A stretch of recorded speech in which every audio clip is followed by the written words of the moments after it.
You guys seen that the guy called 6ix9ine is now currently in flipping Russia, performing and going on tour and stuff and having the whale of a time, right? He's on stages and stuff, mucking around, frolicking around St. Petersburg and doing whatever he needs to do out there.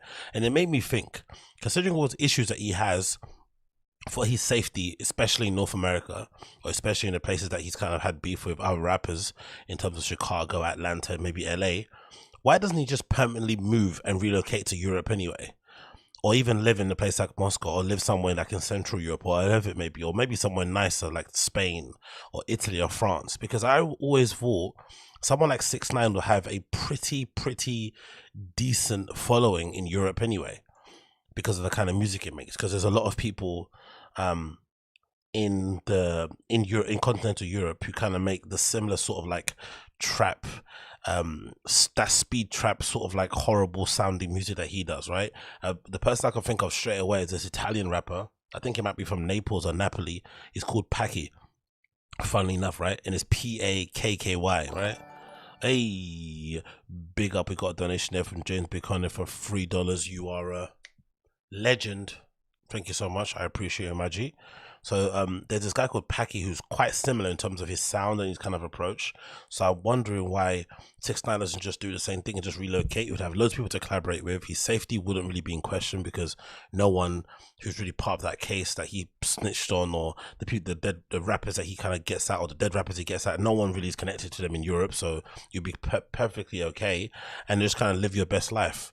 I guess maybe it's different if you're American. Maybe most Americans don't really care. I wonder in the chat.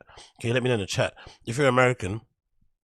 Would it be like a nightmare for you to move to Europe? Like, would that be like literally like going to live in a gulag? Would that be the equivalent to it? Because I don't know why he just doesn't come here and just have a good time. Like, he can live really well. He makes a lot of money. Most people here speak English anyway, especially if he goes to places like Russia and stuff. You know, not most places, but he could basically get around pretty well. Again, safety wouldn't be an issue. He can make tons of cash, hook up with loads of girls, you know, do whatever he needs to do and basically reinvent himself. I wonder, if you're American, would you ever move to Europe if that was the case, if you were him? No, that would be great. He's just not a smart person. Yeah, because I don't get why he just stays there. And I know maybe it's part of his brand because he likes to antagonize people, but staying somewhere where legitimately, like, it feels like if he stays in America and he ends up dying, there'll literally be a celebration on the streets, on the, you know, in the ghettos of every kind of hood that he kind of dissed, from O Block to flipping, you know, whatever Crips and Bloods are that he kind of insulted. They're gonna have a flipping festival. There's gonna be street parties. There's gonna be theme nights of him when he dies. You know what I mean? It's gonna be that crazy. People are gonna probably put posters of his dead body and flyers and stuff. So if that's the case, just go and move somewhere else so you can just have a regular life and kind of live into your old age and not have any issues.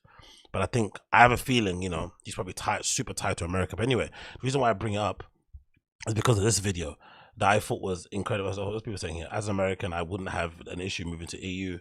Big ups, he'll become irrelevant even quicker if he did. US, UK sometimes.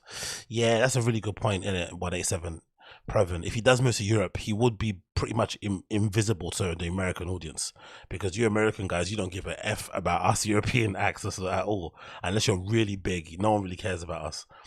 Serge says here, bro, I'm American and I have family in Europe and I've visited several times, but there's no way in hell I would move there. Too cold and the women are not impressed by Americans, and it's also expensive. Very good point. Very good point, especially if you're used to LA or used to New York, whatever, just majority of places in US, unless you're middle America, you're used to far better weather than we have.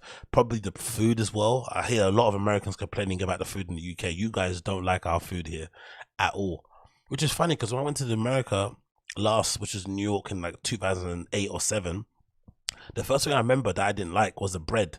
The bread was really sugary when I went to America. Like, even just regular bread you get from the shop, not even like stuff you get from like a bodega, like regular bread in like a packet or a loaf or whatnot. I found it super sugary, like unnecessarily so.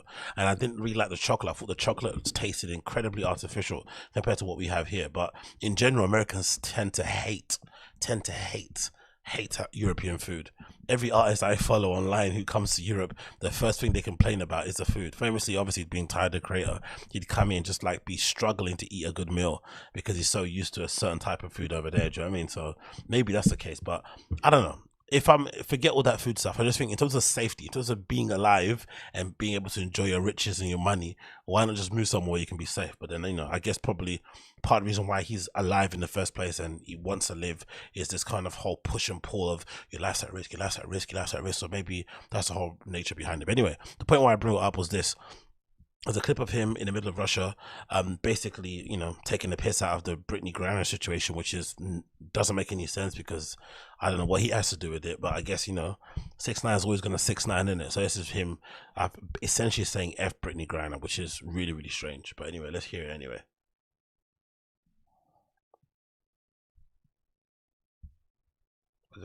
Yo, Sal, yo, Yosef, you know we out here. Shit's crazy. Moscow, Russia, brother. Fuck Brittany Griner. I got the t-shirt. I got the t-shirt for you too, brother. Yo, Sal, yo, Yosef, you know we out here. Shit's crazy. Moscow, Russia, brother. Fuck Brittany Griner.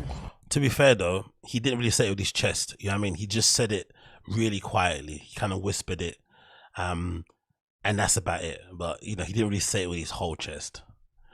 Eddie D, do you think she really deserves to be there, like in that situation? I know you're not meant to take, you know, she's probably idiotic and dumb to take the flipping vape there anyway. It doesn't matter if it's the whole thing. People say, oh, it's only a small bit, it's only a fight, whatever. It doesn't matter how small, big it is. Just don't take it. But the way that she's been used as some political pawn between United States and America, the United States government and the Russian government has been pretty sad to watch. Essentially, you know, her life is basically being used as a political pawn and she's having to suffer for it off the back of it, which is pretty, you know, egregious to say the least. But of course she put herself in that position. If she didn't take the fucking vape there, she would have been perfectly fine. But I feel like it's really, really unfair. How long did she get in terms of her sentence? Was it like a year or like 2 years? How long did she get in prison over there? Imagine, man. Imagine going over there and accidentally, or I don't say accidentally because I don't think she did accidentally do it, but, you know, thinking you could get away with doing what you usually do when you go on your little cross-country trips on your plane or maybe to Europe. People don't really mind if you have a little vape or whatever it may be, but you go to places like Russia and they are searching your stuff for real. And that happens and you're just panicking. Your heart is beating. She got 9 years. Oh my God.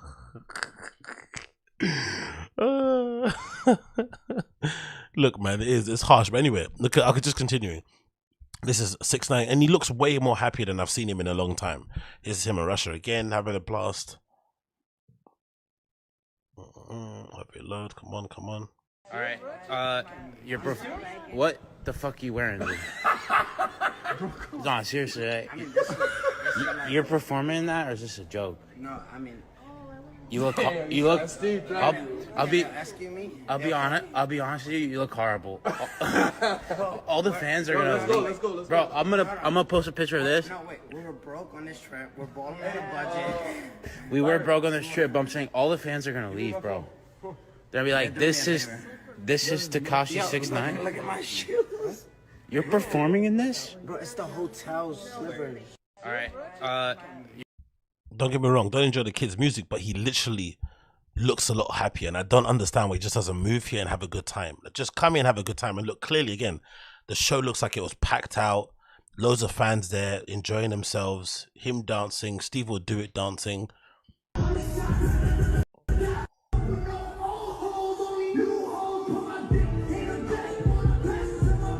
Yeah, that's basically my point. I just don't know why he doesn't move over there. I don't get it. But I guess, you know, in a way, he kind of feels like somebody has a death wish anyway. I feel like, you know, maybe he feels like that's his what's it called? That's his karma or his retribution in some way, shape, or form for putting all those guys in jail who he was actively in a gang with and happily took part in stuff with. And then in the end, when he got scared, he ended up snitching on all of them.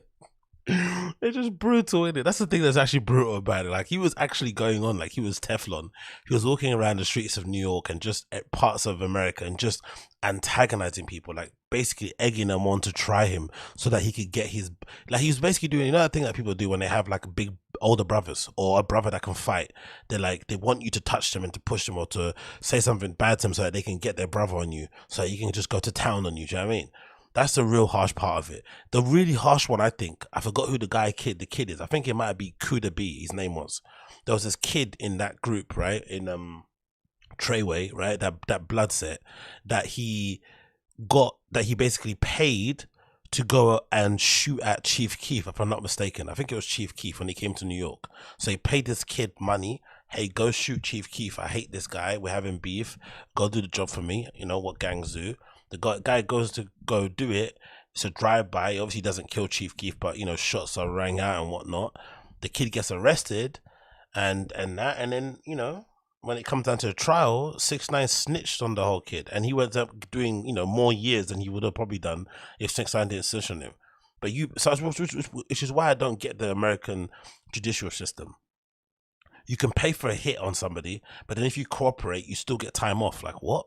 You plan to kill somebody? Do you know what I mean? Like, how can you get time off of that? It absolutely makes no sense, but you know, it is what it is, isn't it? So, but yeah, let's see. Maybe someone in 6ix9ine's group will actually tell him, hey, maybe long term we should just maybe stay here for 6 months, live in Romania, live in Russia, you know, hang out with flipping Andrew Tate, record some content, you know, live a good life, and then come back whenever we want in the US here and there. But I think him just hanging around the US and just doing that sort of stuff is just probably a bad look for him altogether. But hey, you know, maybe again, like I said, maybe that's part of the brand. That's the whole point that he's doing it, because he kind of wants to antagonize people and get under their skin in the hope that they do kind of flip out and do something to him, so he has another story to tell, and it adds to all the whole allure that he's kind of running with. I'm not really too sure.